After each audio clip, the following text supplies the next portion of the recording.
Gaikwad, can I request you to come on the stage? डायसवर बोलू शकते का मी तुम्हाला? या प्लीज. चाइल्ड स्पेशलिस्ट या सर प्लीज. या ना सर या. रिटायर्ड फ्रॉम CGHS आहेत ते, child specialist doctor Gaikwad. Thank you sir.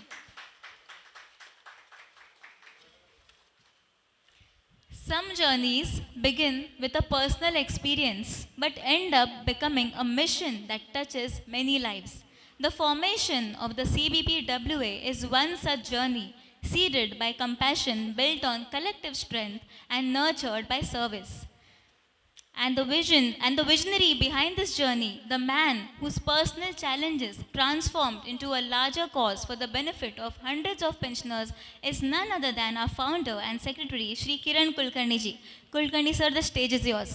वरती यायचं आहे की खालून इकडून? थांबा मी देते.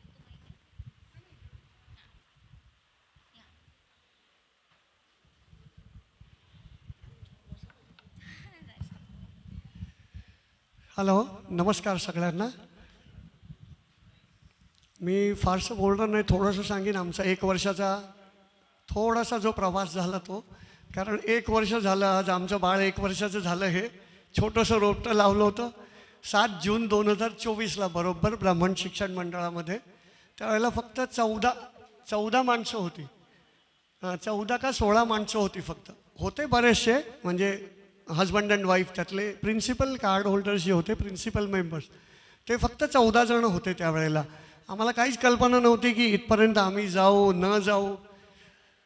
सगळ्यांच्या शुभेच्छा, सगळ्यांच्या सदिच्छा, सगळ्यांच्या आशीर्वादामुळे हे सगळं शक्य झालं. माझे टीम मेंबर्स आहेत, त्यांनी पण पहिल्यापासून जे होते, जे 11 जण, आज आमच्यातले बरेच जण नाही आहेत इथे. आमचे आगाशे सर बाहेरगावी गेले आहेत. आमच्या मॅडम आहेत मेनन, त्यांच्या मुलांचा आज साखरपुडा आहे, त्यामुळे त्या येऊ शकल्या नाहीत.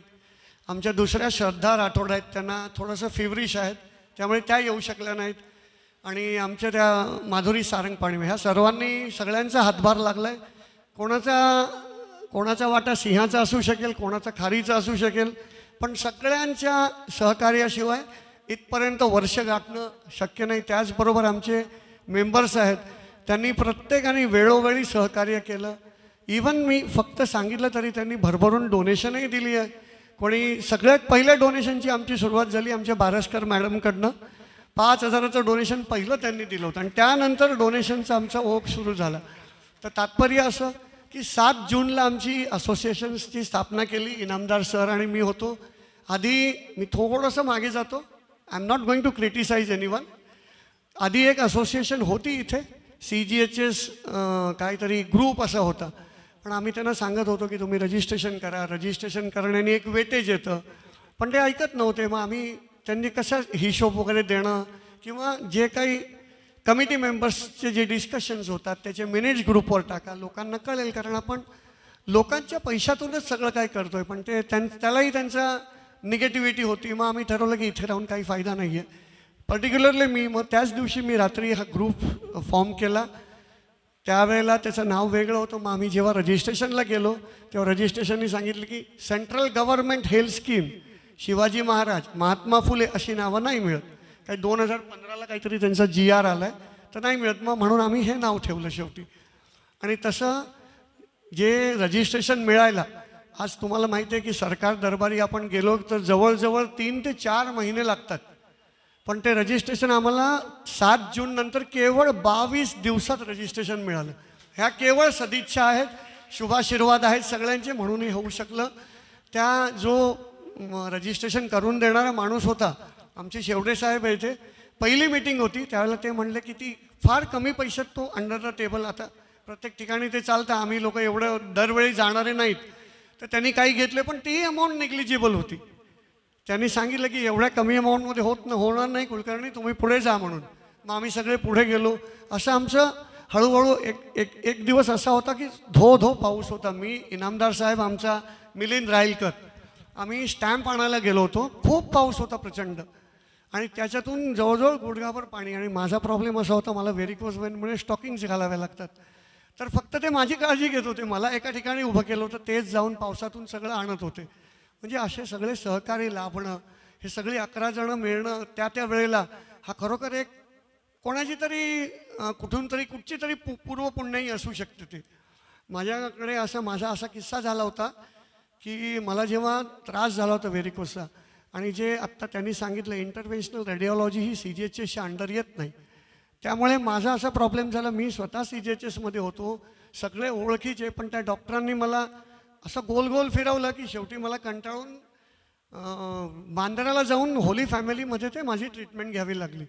आणि त्यावेळेला परिस्थिती अशी होती, नुकतंच घरातलं काही मोठं कार्य झालं होतं, त्यानंतर मुलगी माझी परदेशात गेली, आर्थिक विवंचना होत्या, पण तिथे लोकांनी, माझ्या सी जी एच एसच्या लोकांनी बऱ्याचशा मला हातभार लावला. बऱ्याच माझ्या असोसिएशनमध्ये होतो मी ऑल इंडियाच्या, तिथून मला मदत आली. असा त्यावेळची जो काळ होता तो निघून गेला. मग मी विचार केला की हे आपल्याला मिळू शकलं, पण सगळ्यांना मिळेलच असं नाही. कारण सी जी एच एसमध्ये असताना सरांच्या अंडर होतो मी, डोके सरांच्या, तर काही मी ॲडमिनिस्ट्रेशनमध्ये होतो. I was the senior administrative staff. Rules regulation म्हणा, आणि I was since I am a law graduate, थोडंसं कायद्याचं माहीत होतं. तर म्हटलं आपण त्याचा उपयोग करूया लोकांसाठी काहीतरी. सी जी एच एसचे रूल्स रेग्युलेशन बऱ्याच जणांना माहीत नसतात. आता ते डॉक्टर होते हॉस्पिटलचे म्हणून मी, कारण जर हॉस्पिटलमध्ये आपण गेलो तर होतं काय, बिल ते अव्वाचे सव्वा लावतात. लोकांना माहीत नसतं की ॲडमिसेबल आणि नॉन ॲडमिसेबल नक्की काय आहे. एक छोटीशी घटना सांगतो मी. 25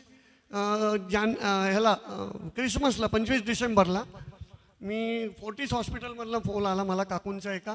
ते म्हणले कुलकर्णी असं असं आहे.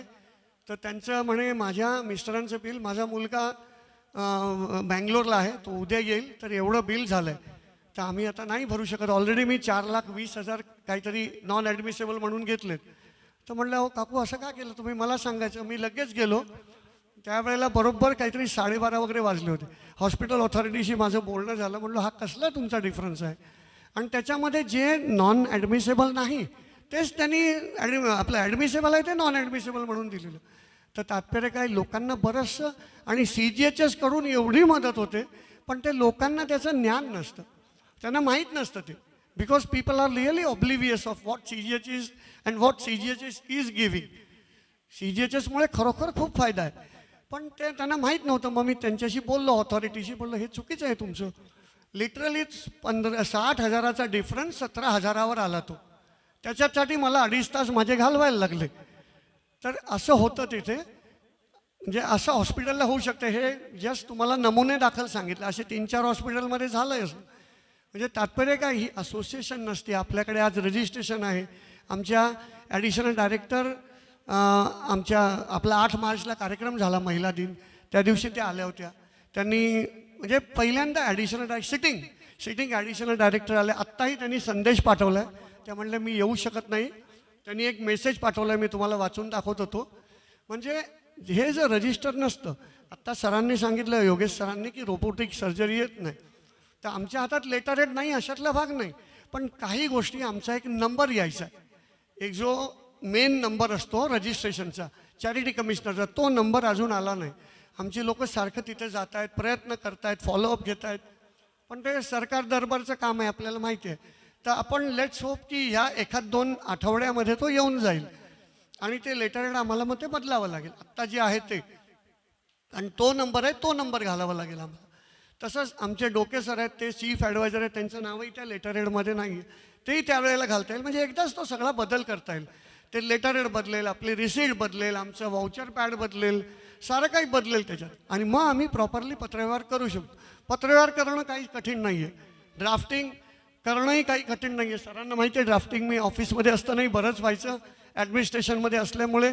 आणि ती एक छोटंसं स्किल असतं, ते प्रत्येकाला जमतं असं नाही, पण योगायोगाने ते जमायचं मला ड्राफ्टिंग कोणत्याही विषयातलं. तर आम्ही ते करायचं. आमच्या या विजनमध्ये आहे ते की असे बरेच प्रॉब्लेम आहेत. आता सीडॅक फॅसिलिटी आल्या नवीन, त्या सीडॅकमुळे खूप गोंधळ झाले.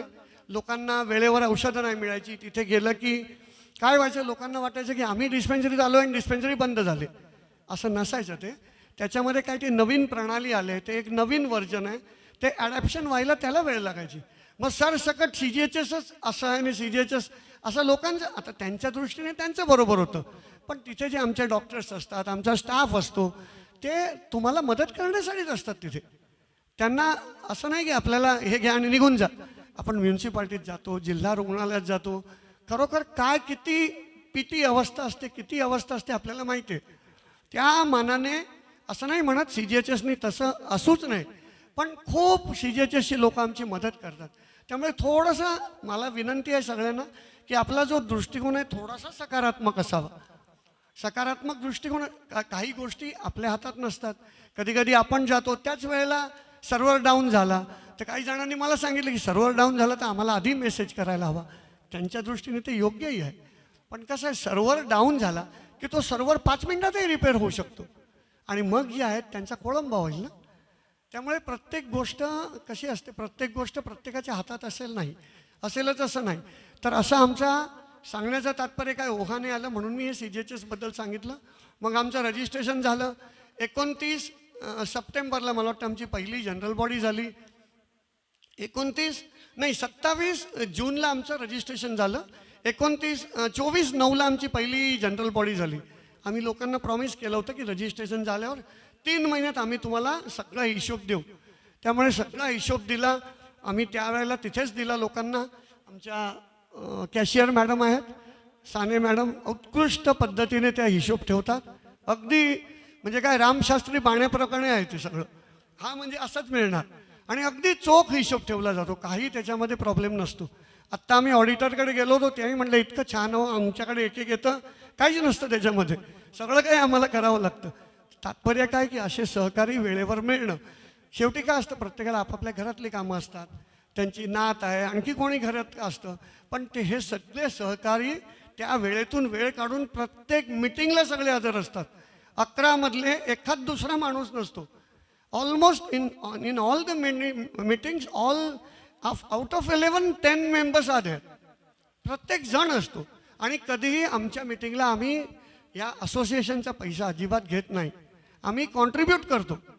जे काही चहा पाणी, आता चहा पाणी हे सगळ्यांना लागतंच, तर चहा पाणी आम्ही आमचं करतो. म्हणजे कुठून कुठून लांबून येतात, त्याचा कन्व्हेन्स नाही, चहा पाणी नाही, स्वतःच्या पैशाने करतात. म्हणजे हे एक प्रकारे काय म्हणू आपण त्याला, डेडिकेशन आहे ते, आणि ते ॲक्सेप्ट करायला काहीच हरकत नाही आहे. तर प्रत्येकजण असा आहे. त्यामुळे हे असोसिएशन इथपर्यंत येऊन गेलो. हा प्रवास असा तुमच्यामुळे बरंचसं शक्य झालं. पुन्हा एकदा मी रजा घेण्यापूर्वी सगळ्यांना विनंती करतो की तुमचं सहकार्य, तुमचे आशीर्वाद, शुभाशीर्वाद असेच राहू देत, उलट ते वृद्धिंगत व्हावेत दिवसेंदिवस. तुमचा स्नेह असाच लाभावा. धन्यवाद. Thank you very much.